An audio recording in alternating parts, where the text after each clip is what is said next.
Kuki amasung Nagagi miyoi kungani pan thadoknarakre Naga taruk Kuki nipan gi maraibak tambang amdri government wadhauribasing thadok hananaba yamna kan honari Kojim amasung Kotlenda marakta ambush tawduna thado Baptist Church ki leader ahum hatkhiba amasung marina sokan khiba thodokki tungda Kuki kangbuna Nagagi miyoi taraga nipan phajin khibagi manungda angang ama yauna nupi taraga mari thadorakre nupa taruk hojik fawba thadoktana leiriba maramna Makhoi taruk adu hinglibra natraga hatkhrabra haiba chapchana khangdabadagi Naga sing mai hauna saunare Kuki singna phajinduna thamliba Nagagi miyoi taruk adudi PR Kenpi bau Reverend Manu Penrongwi bau Penri Lungpho Dilip amasung Kaliwang bau ni Makhoi leilon bai faidagi Kuki singna fakibani Marak asida Naga singna ngarang numidang nupi masa ama amasung nupa ama thadokhraba tungda ngasi nongalamdaida miyoi tarani thoi amasu thadokre punna hojik Nagana phajilambadagi thadokhiba Kuki miyoi taramari sukre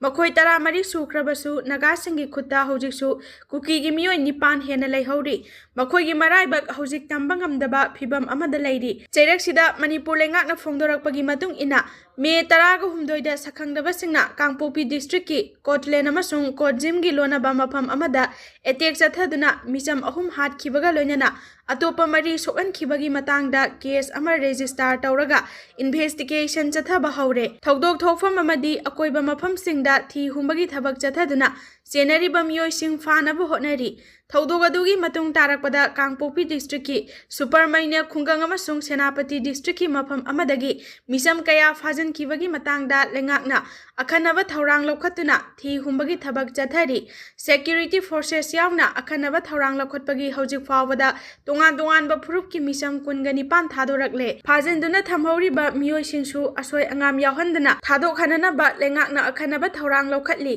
State Administration amasung Security Force na ingtapa phibam kahendana bagi matangda lokhalakliba thaurang asida misam yamna angamba thakta mateng pangbiu hairi United Naga Council na Kuki singna phajinba Naga masa sing ngasi numidang wairam pung 3 fawbagi manungda thadorakadaba haina akanba warning tawrakhiba leikre amaromda phajinduna thamoriba Kuki purupki miyoi sing athuba matamda asoi angam yaudana thadokpirau haina Kuki job volunteer Sadar Hills ki Information and Publicity Department ki cherol amana hairi Petrol amasung diesel gi mamal lupa ahum gi changde hengatkre CNG gi mamal su hengatkre Thau gi mamal hengalakpada left party singna yaningdaba phongdokre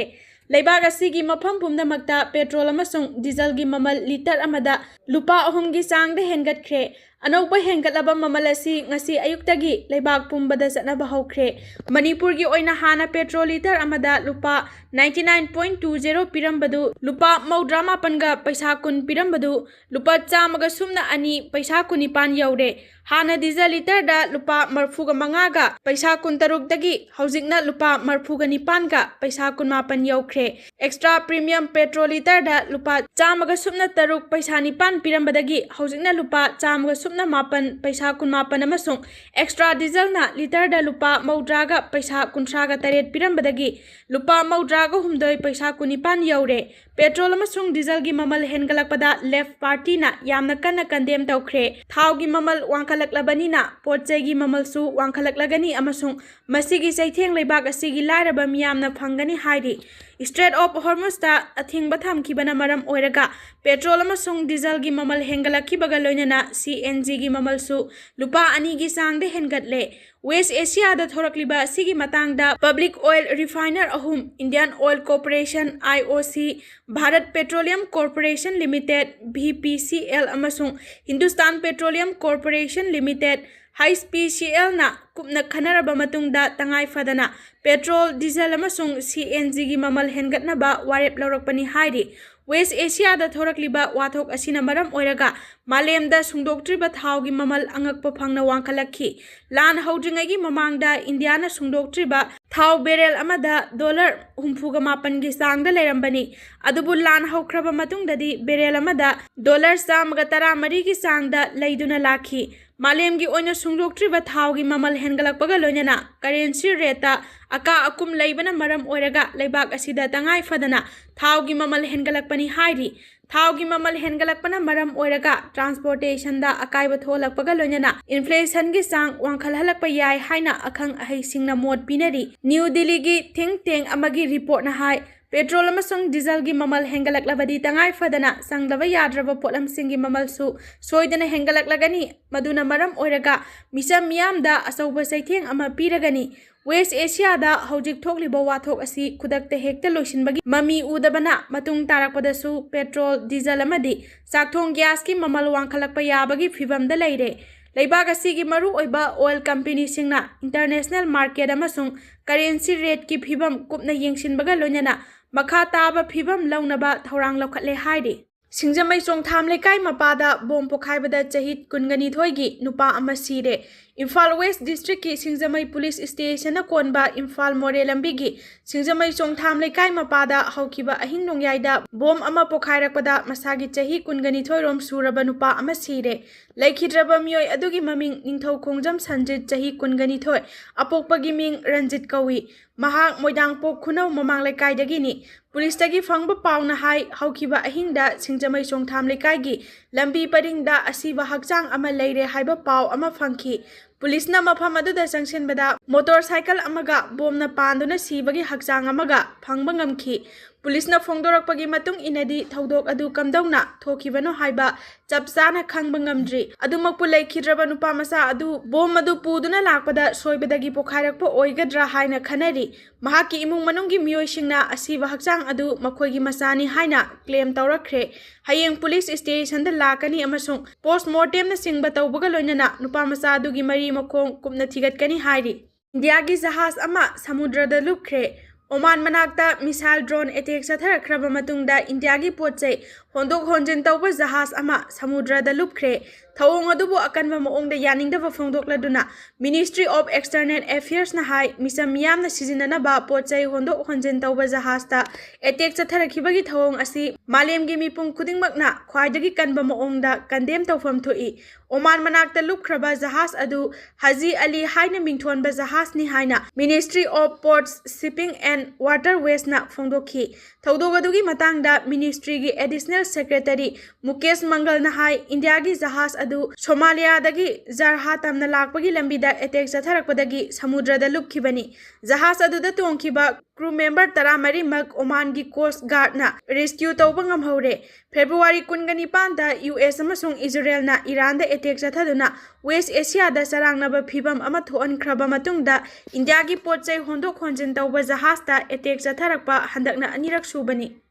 लामै थाबदा सेनबसिंग था तरुक jail दा थंबा 10,000 fine तौबा याय लामै थाबदा सेनबा मियोइसिंग Indian forest act की section 26 की मखादा था तरुक jail दा थंबा अमसुंग cell ओइना लुपा 10,000 fine तौबदा नतना मई साकपदा मांखिबसिंगी ममल सिंहनबा याय हाइना district forest officer DFO Chandel doctor N Munal मैतैना फोंदोखरे वाफम असी DFO चांदेल न सिंदुना forest fire protection and management की मखादा नोमगी ओइबा लामै साकपगी कन्नबा ट्रेनिंग प्रोग्राम पांगथोकपगा लोइनना RAMP raising and accelerating MSME performance की मखादा इको टूरिज्म गा मरी लेनबा डिस्ट्रिक्ट असिदा पांगथोकिबा ट्रेनिंग तरुकता सरुक याखिबा मियोय 450 सर्टिफिकेट येंथोकपा अमसुंग इंटरनेशनल डे ऑफ बायोडाइवर्सिटी गा मरी लेनना पांगथोकिबा लाई येकपा सांगदमनबगी थौरमदा मकोक मथंग तारबसिंग मना लांथोकपगी थौरमदा फोंदोकिबनी महांगना मखा ताना हाय यामख्रबा चांदेलगी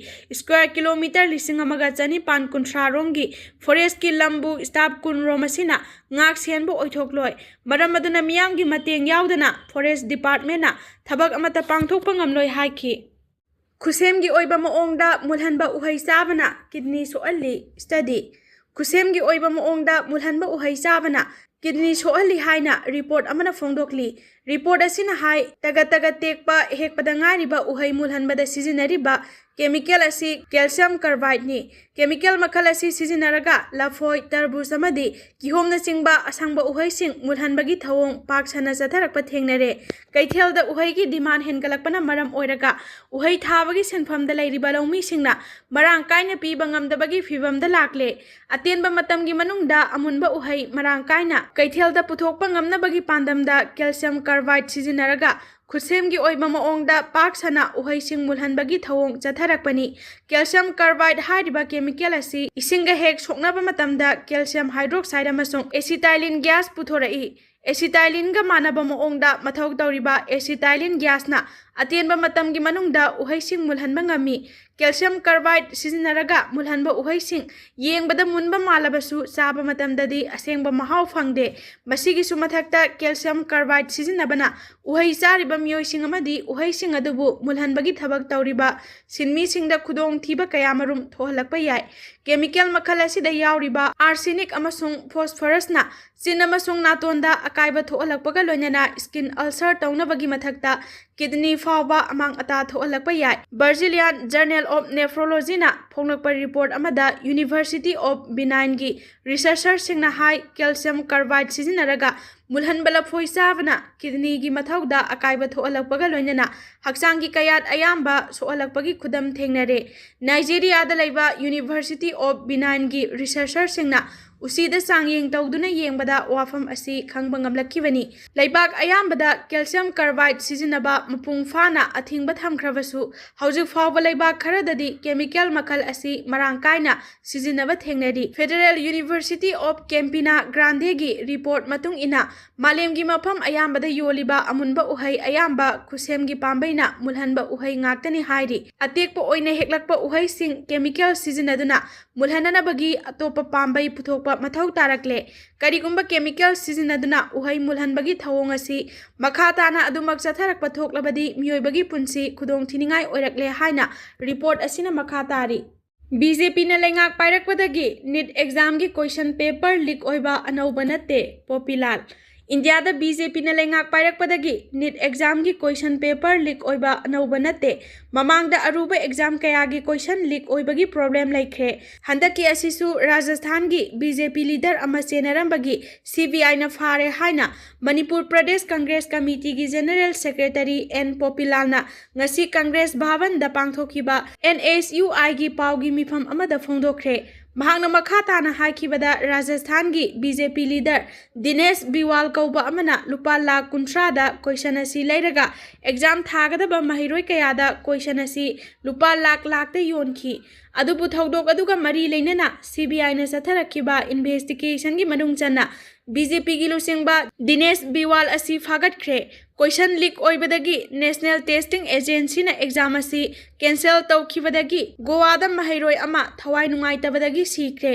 हौखिबा चही 3 असिदा अरुबा एग्जाम 10 हेना क्वेश्चन लीक ओइबगी थौदोक थोख्रे असिगुंबा थौदोक असी मरु ओइना एनडीए ना लेंगाकपा स्टेट सिंगदा अयाम्बा थोकली ममांगी वाथो कयादा बीजेपी की लीडर कया चेनरंबा लैख्रे बीजेपी की गवर्नमेंट असिना महिरोय सिंगी करीमता खनबा लैते एग्जाम कैंसिल तौबा हाइबसी महिरोयदा यामना थमोय सोकपा थौदोकनी मतम सांगना महिरोय सिंगना होटनाजरकपा अदु अरेंबा ताहनबनी नीट एग्जाम की क्वेश्चन पेपर हंजिन लीक ओहनबसी बीजेपी की हैनबी ओइरे महिरोय सिंग मांगहनना होटनरिबा बीजेपी दगी कलहौदबा तारगदी लैबाक असि कांगखोंग साइबा फिबम अमदा लैरगनी हाइना फोंदोखी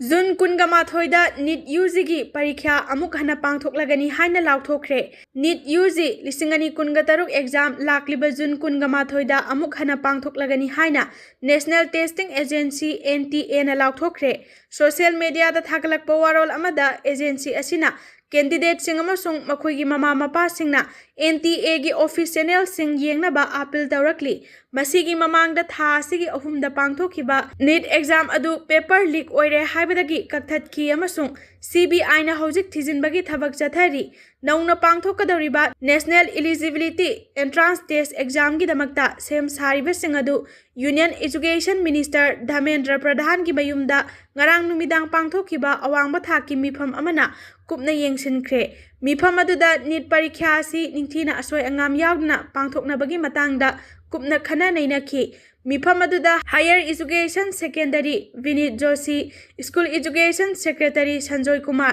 NTA की director general Abhishek Singh CBSE की चेयरपर्सन राहुल सिंह अमदी सीनियर ऑफिशियल सिंह लोइनना केंद्रीय विद्यालय संगठन अमदी नवोदय विद्यालय समिति की कमिश्नर सिंह यावना मकोक थोंबा ऑफिशियल सिंह सरुक याखी हाइरी। Angalwadi worker amadi helper lobagi exam gi fal haidoktringaida